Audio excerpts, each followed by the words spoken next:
There's this fascinating painting by a German artist named Adolf Menzel. And here's why it's fascinating. It's because this painting is actually unfinished. Okay, that's what it's famous for. And what Adolf was trying to do is he wanted to paint the king at the time. His name was Frederick the Great. He wanted to paint the king surrounded by all of his generals. And so he started by doing charcoal of the king and then all the generals. And then he paints all of the generals first because he was going to leave the best for last. He was going to leave the king to be painted last. But here's the deal. Adolf, the painter, he died before he could actually finish the painting. And so everything is complete except for the king, the focal point of the painting, the reason he wanted to do it. It's not even there. Now, why do I tell you this story? I tell it to you because it reminds me of a parable that Jesus tells us in Matthew 25. And it's about these 10 bridesmaids. And what they're doing is they're going to meet the groom and they're going to escort him into the wedding reception, the party. And so it says that 5 of these bridesmaids were foolish and 5 of them were wise. And they go out into the night, they bring their lamps, they were told to light their lamps. And so the 5 foolish bridesmaids, they light their lamps, but they don't bring any extra oil to burn.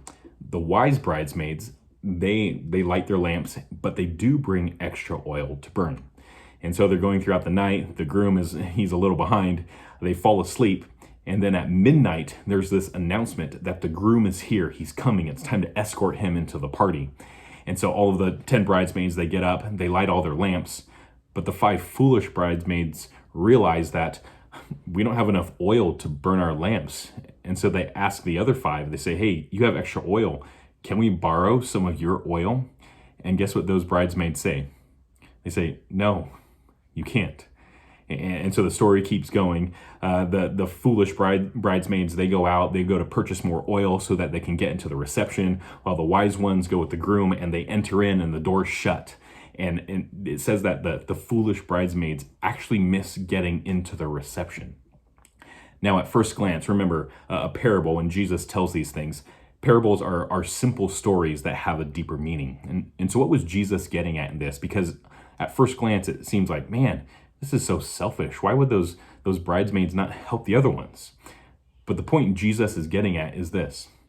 He's saying that some things in life cannot be borrowed.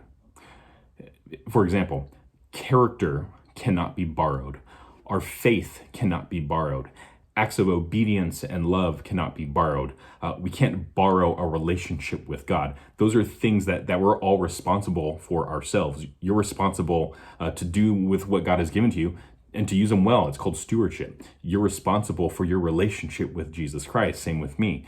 And so some things in life cannot be borrowed. But if you're anything like me, it's really easy to be like the foolish bridesmaids and go, I'll wait till tomorrow before I do something. I'll wait for tomorrow until I start a prayer life.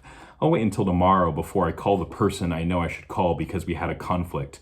I'll wait until tomorrow before I say yes to Jesus. I'll wait until tomorrow before blah, blah, blah, blah. You fill in the blank.